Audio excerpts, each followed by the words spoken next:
What's up, Ram fans? We hope you enjoyed the break. Welcome back to another edition of Out of Pocket. Unlike last week, I don't have any apparently life-changing videos to show you, so let's get right into the debate. This week, I actually have a take of my own, so here it is. I know it might be nice to finally beat UNLV this year and take them down in the Mountain West tournament, especially on their home turf.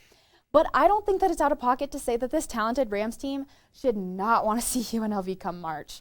What do you guys think about that one? I mean, I think it's a rare and strange occurrence when a team actually has a kryptonite, but that just seems what UNLV has been for the Rams.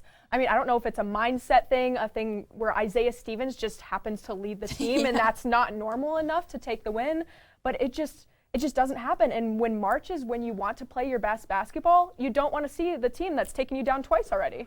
Yeah, for me, it's interesting, right? Why is UNLV the team that is beating CSU? The other losses we got, Wyoming in overtime, San Diego State, who we don't even got to talk about that game. But the two losses to UNLV are very puzzling. And for me, it's their ability to shut down David Roddy. Both of the games, UNLV did well on David Roddy. And unfortunately, CSU just doesn't win very many games when Isaiah Stevens is the leading scorer.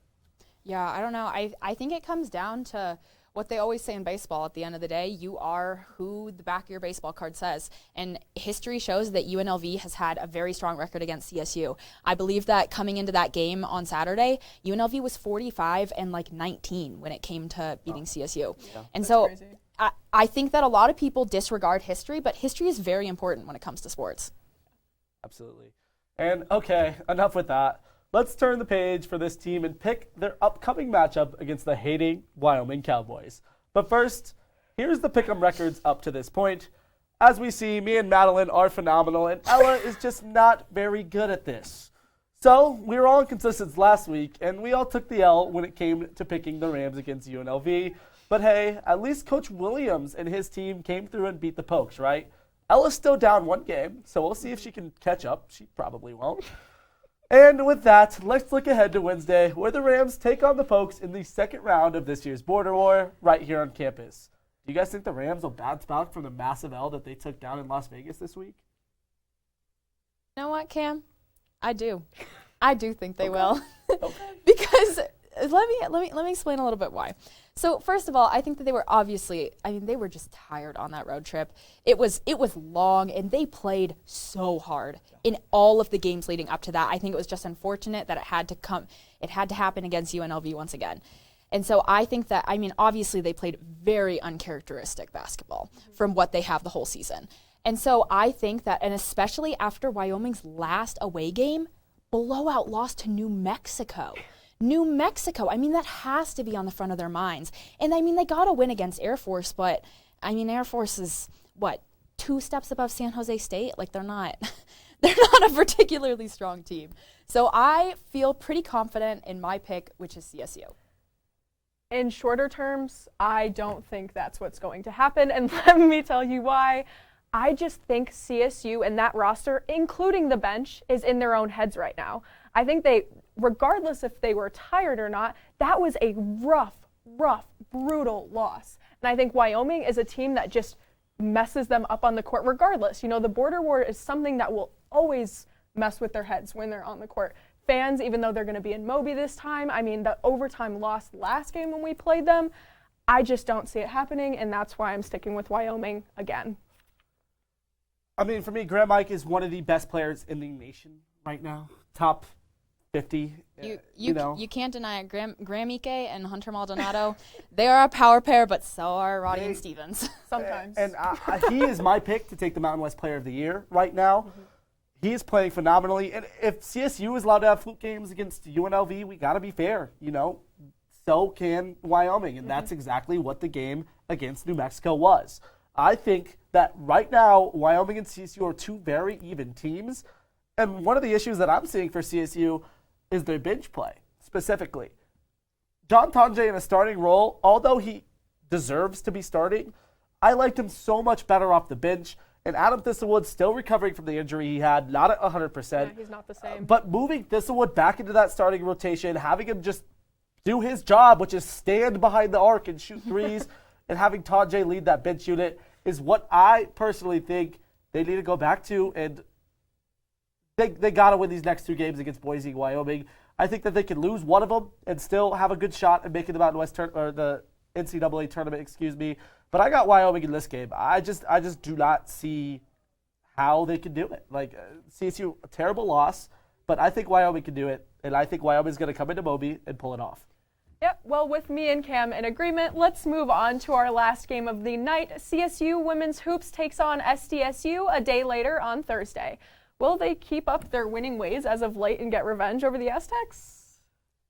I think they will. I think that CSU women's basketball has been looking really strong at home lately. I mean, a lot of their more recent home wins, like the win against Nevada, I wasn't completely expecting that one, and that one wasn't even close. And same with Wyoming. I mean, Wyoming was coming off a hot streak coming into that game. Wyoming came off of 4 wins, and they were averaging like 60, 70 points per game. CSU kept them to 45. I think that the CSU women's basketball team is looking hot right now. I think they're peaking at the right time, and so that's why, once again, I'm sticking with CSU. Yeah, I mean, I think there were some sloppy moments in that last game, even though they did come out with the win. But if they are able to pick up those mistakes and get them back where they were, still on their hot streak, I mean, Madeline, you said it best, they look incredible. They look incredible, and I just think SDSU is not the team that's going to take them down and take them away from that hot streak. And for that reason, I have to take CSU for this one. Listen, if CSU can figure out how to be consistent throughout the entire game, they're going to be a tough squad. And I'm not saying they got to score 20 in each quarter like they did in the first quarter against Nevada. I'm saying against Utah State, they couldn't get a bucket in the first half. And against Nevada, they couldn't get a bucket in the second half. So what happens when you can't for me, although they won both of the games, it was a little too close for comfort because they can't keep the consistency up.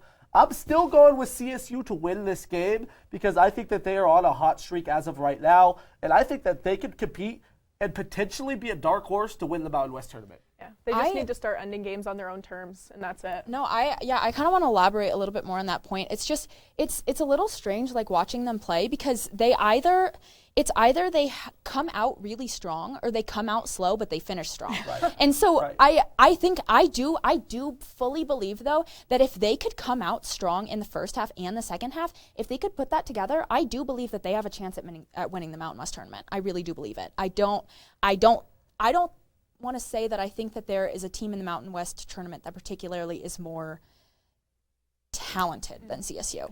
Yeah, I mean, you hear, they're a first half team, they're a second half team. With CSU women's basketball, it's, you'll find out in the first half of the game, or first 5 minutes of the game, right, which half they're going to play better. Right. Yeah, exactly. I mean, you really don't know. You don't know with the team. You don't know where it is. Home and away, it doesn't seem to matter at this point.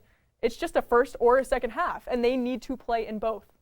And for me, I think what's really interesting is last season we saw both teams have a shot to win the Mountain West tournament, right? We were confident in the women, especially coming into last year.